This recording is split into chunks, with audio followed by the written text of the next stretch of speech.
Grunker Stan, tak ada siapa yang percaya cakap saya ni. Hah?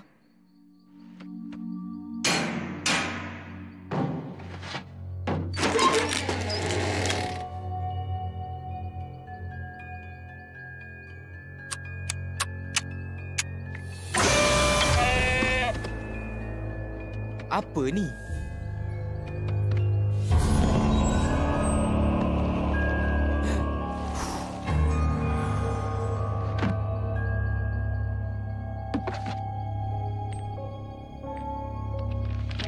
Sukar hendak percaya sudah 6 tahun sejak saya mengenali rahsia yang pelik-pelik di Gravity Falls, Oregon. Apa semua ni?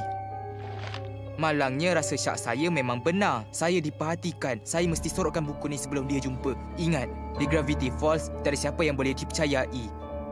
Tak ada siapa yang boleh dipercayai. Hello!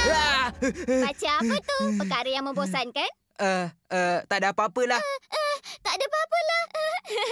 Apa sebenarnya awak sorokkan pada saya tu? Mari pergi ke tempat yang tersembunyi.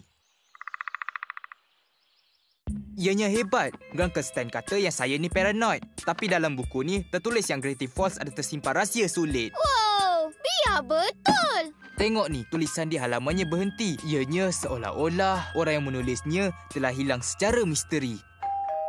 Siapa tu? Ya, mari kita hebatkan rahsia ni. Bup. Oops.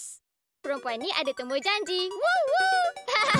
Saya tak fahamlah. Dalam setengah jam saya tak ada, awak ada jumpa teman lelaki ke? Apa yang nak saya kata? Saya rasa saya ni memang menawan.